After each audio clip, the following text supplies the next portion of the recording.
নমস্কার, সুপ্রভাত। আশা করি সবাই ভালো আছেন, সুস্থ আছেন এবং অবশ্যই আনন্দে আছেন। আজকে মাদারিহাটে আমাদের দ্বিতীয় দিন। ওয়াইল্ডউড রিসর্টে আমরা গতকাল চেক ইন করেছিলাম, সেই গল্প তো আপনাদের শুনিয়েছিলাম। আজ দ্বিতীয় দিন সকালবেলা উঠেই একটা ঝকঝকে আকাশ আমাদেরকে স্বাগত জানালো। চারপাশটা একদমই ঝকঝকে পরিষ্কার, কোনো কুয়াশাও নেই। আজকে আমাদের আইটিনারিতে ছিল জলদাপাড়া অভয়ারণ্যতে যাওয়া এবং সেই সঙ্গে ভুটান বর্ডারে গিয়ে সেখান থেকে যদি সম্ভব হয় তাহলে ভুটানের ভিতরে কিছু কিছু দর্শনীয় স্থান ঘুরে আসা। সেই মতোই আমরা দিনটা শুরু করলাম। সকালবেলা জলখাবার শেষ করে আমি সুস্মিতা রওনা হলাম টিকিট কাটার জন্য।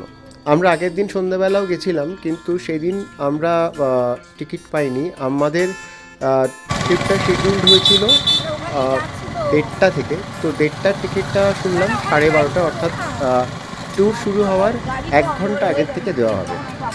তো সেই মতো আমরা চললাম বন দপ্তরের কাউন্টারে টিকিট সংগ্রহ করার জন্য।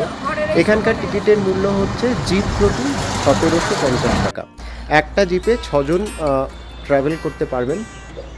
আর এখানে যে এলিফ্যান্ট রাইডটা আছে, এলিফ্যান্ট রাইডটাতে অনলাইন বুকিং করতে হয়, কিন্তু দুর্ভাগ্যবশত আমরা এলিফ্যান্ট রাইডের কোনো বুকিং অনলাইনে করতে পারিনি। আমরা যে সময় চেষ্টা করেছিলাম সেই সময় সমস্ত স্লটগুলো অলরেডি বুকড ছিল।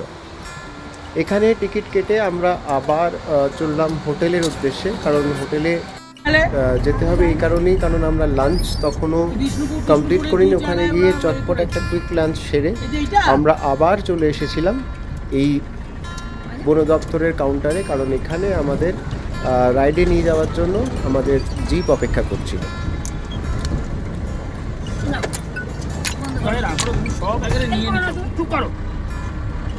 এখানে সাধারণত দিনে 3টে থেকে 4টে রাইড হয় এবং প্রত্যেকটা রাইডে এখানে আপনার 12টা করে গাড়ি এরা ছাড়ে, অর্থাৎ 72 জন আপনারা ট্রাভেল করতে পারবেন একটা দিনে। এবং এই 72টা বুক হয়ে যাওয়ার পর, অর্থাৎ 12টা গাড়ি বুক হয়ে যাওয়ার পরও আরও 7টা গাড়ি দেওয়া হয়, সেটা অন্য একটা জঙ্গল সাফারির জন্য। এই যে বলতে বলতে আমরা ঢুকে পড়লাম জলদাপাড়া অভয়ারণ্যের ভেতরে।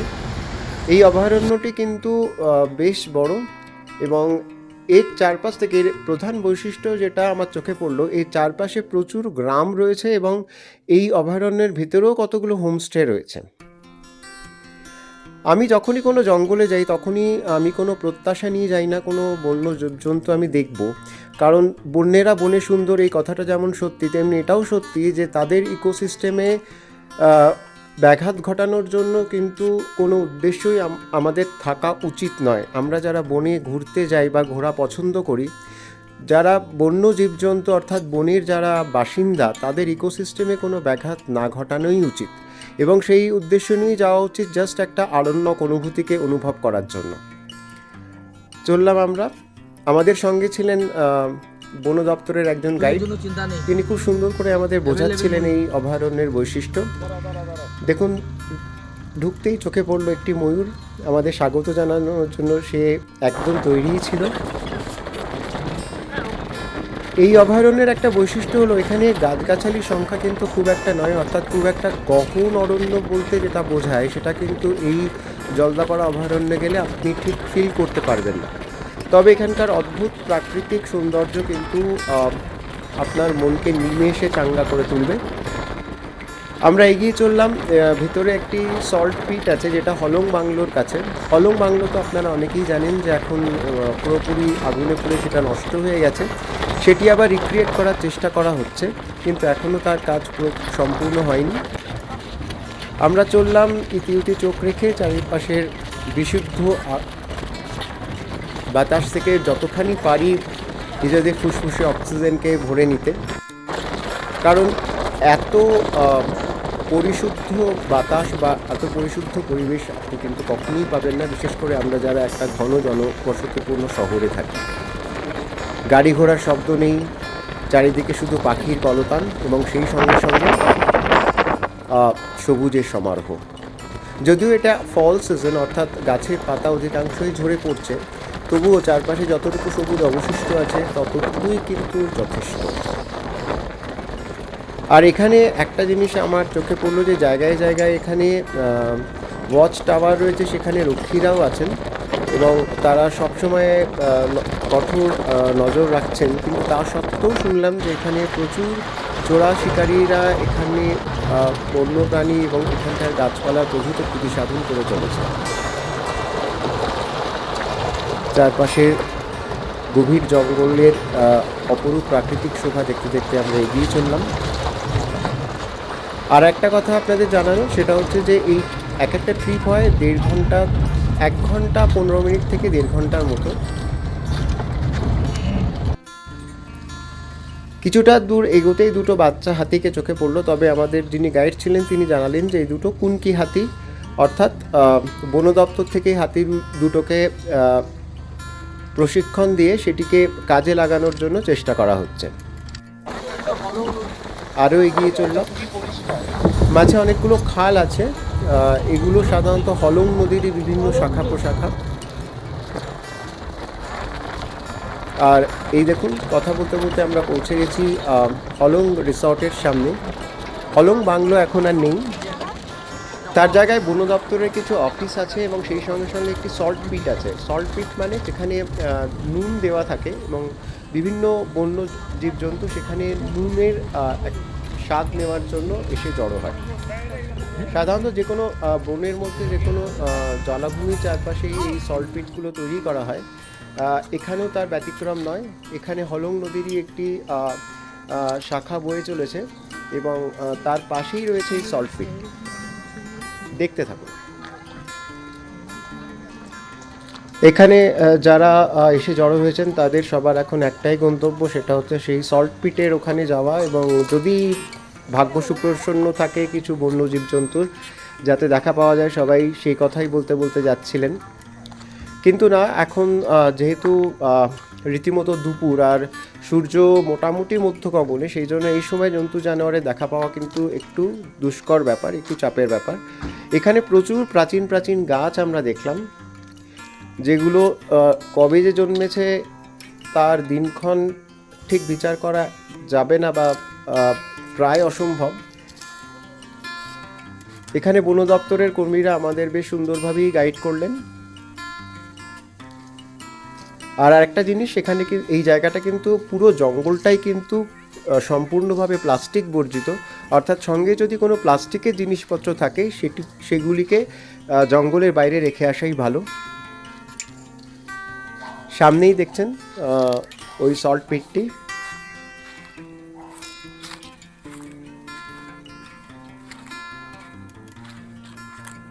তবে এখানে এসেও আমরা নিরাশ হইনি। একটি ময়ূরকে দেখেছিলাম এখানে ঘুরে ঘুরে বেড়াতে। আর এখানে একটি বোর্ডের মধ্যে যেসব বনরক্ষীরা তাদের কর্তব্যরত অবস্থায় বিভিন্ন বন্য জন্তু কিংবা চোরা শিকারীদের হাতে নিহত হয়েছেন তাদের নাম এখানে লেখা আছে এবং মাসটিও লেখা আছে, অর্থাৎ কোন মাসে, কোন বছরে, কোন মাসে তারা প্রাণ হারিয়েছেন। দেখে সত্যি খুব খারাপ লাগলো। 2025-এ এখন অবধি একজন বনকর্মী মারা গেছেন গন্ডারের আক্রমণে।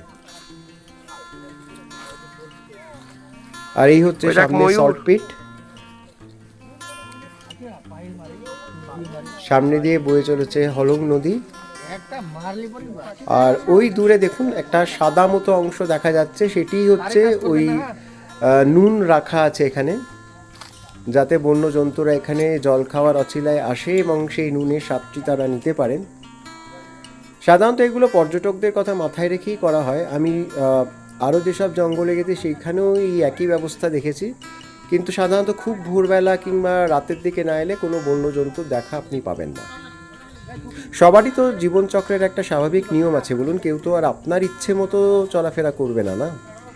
আপনি পয়সা খরচ করে এসেছেন ঠিক আছে, কিন্তু তাদের জীবনযাত্রায় ব্যাঘাত ঘটানোর কোনো অধিকারই আপনার নেই।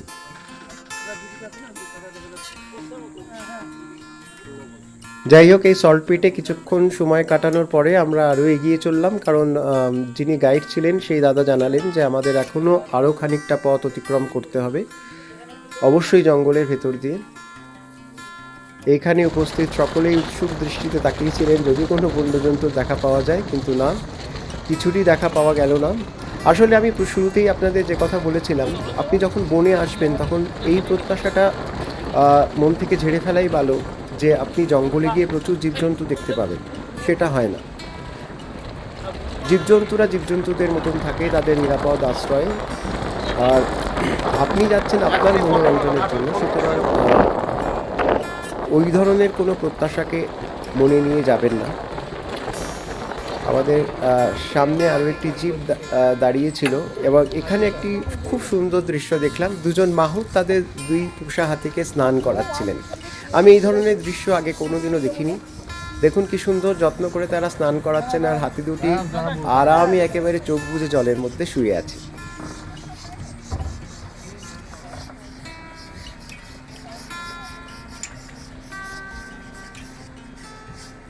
আচ্ছা শুনুন, এটি জঙ্গলের প্রাণী, হ্যাঁ, হট করে যদি খেতে যায়।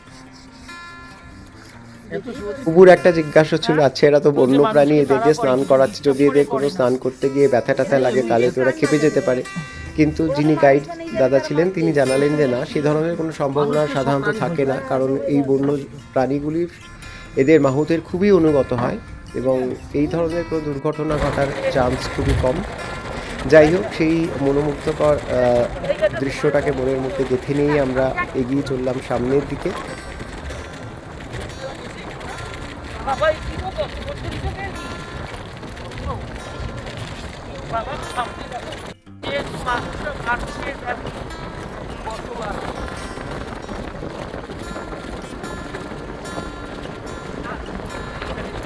বাড়িগুলি দেখছেন, ওগুলোই হচ্ছে বনের মধ্যে গজে ওঠা হোমস্টে।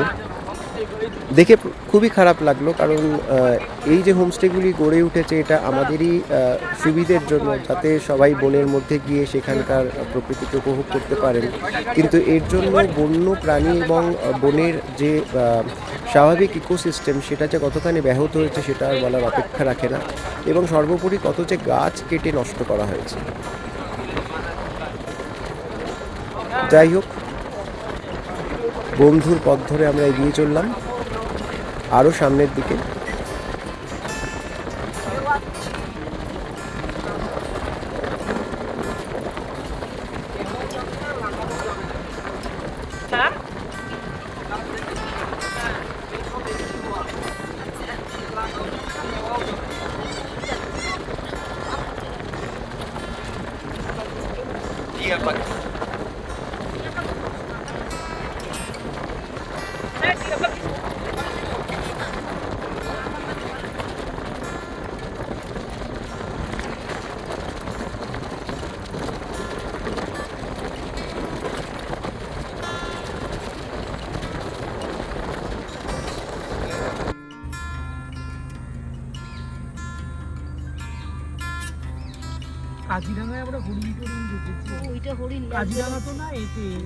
তবে জঙ্গল আমাদের পুরোপুরি নিরাশ করলো না। বেশ কিছুটা দূরে দেখলাম একটি হরিণকে। সে মনের আনন্দে নিশ্চিন্ত মনে তার দ্বীপ্রাহরিক খাবার সংগ্রহ করছে বনের মধ্যে থেকে, এবং তার সামনেই দেখলাম একটি ময়ূর ঘুরে বেড়াচ্ছে নিজস্ব ছন্দে।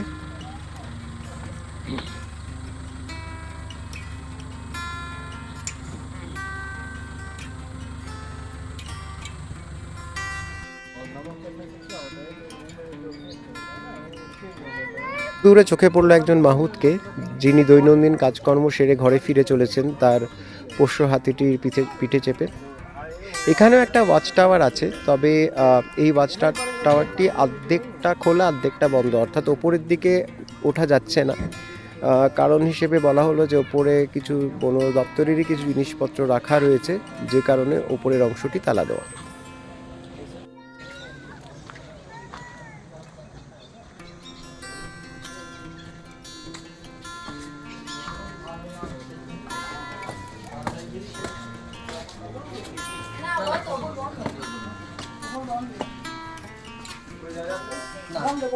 ওখানে অনেক কিছু রাখা আছে।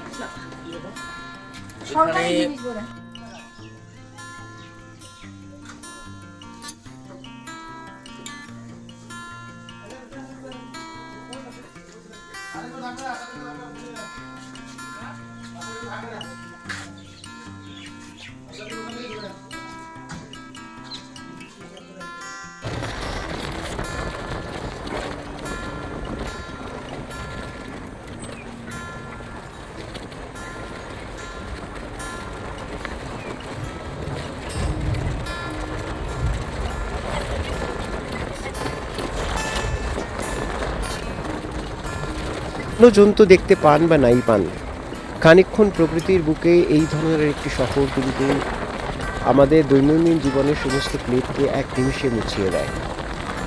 আমাদের জীবন যে সুন্দর এবং তার চলার পথটি যে সুগম নয় সে কথাও মনে করিয়ে দেয় প্রতি মুহূর্তে।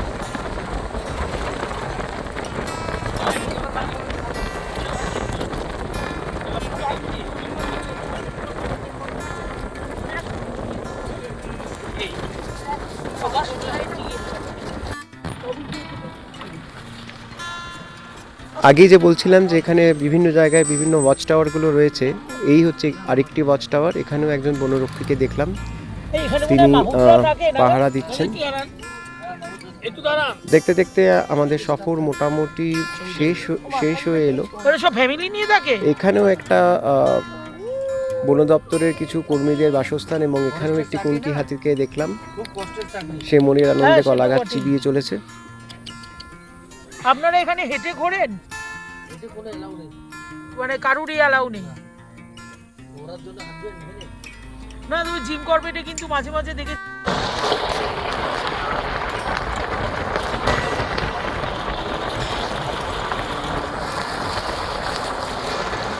ভারতবর্ষের বেশ কিছু জঙ্গলে নাইট সাফারির ব্যবস্থা আছে, কিন্তু জলদাপাড়ায় বা উত্তরবঙ্গে যেসব বনাঞ্চলগুলো রয়েছে সেখানে কিন্তু সেই ব্যবস্থাটা নেই। সুতরাং যা করতে হবে আপনাকে দিনের আলোতেই করতে হবে, এবং সেই সঙ্গে সঙ্গে এই দেখুন, আমরা জঙ্গল থেকে বেরোনোর মুখে একটি হাতির পরিবারের সঙ্গে আমাদের দেখা হলো। এটি বনের হাতি, অর্থাৎ বুনো হাতি, এটা কিন্তু পোষা হাতি নয়। যাই হোক, আমাদের এই সফর আমাদের পুরোপুরি নিরাশ করলো না। জলদাপাড়া অভয়ারণ্য কিছুটা সদয় হয়ে তার কিছু সদস্যকে আমাদের সামনে তুলে ধরল। এই দেখুন, আরও একটি ওয়াচ টাওয়ার ক্রস করে আমরা চলে গেলাম। এইখানে বন থেকে বেরোনোর মুখে একটি রিসেপশন কাউন্টার আছে, সেখানে আপনি বনের মধ্যে আপনার ঘোরার অভিজ্ঞতা এবং যিনি গাইড ছিলেন তার ব্যবহার এবং তার অভিজ্ঞতার কথাও আপনি নথিবদ্ধ করতে পারেন। যাই হোক, আমাদের সফর শেষ করে আমরা এগিয়ে চললাম ভুটান বর্ডারে।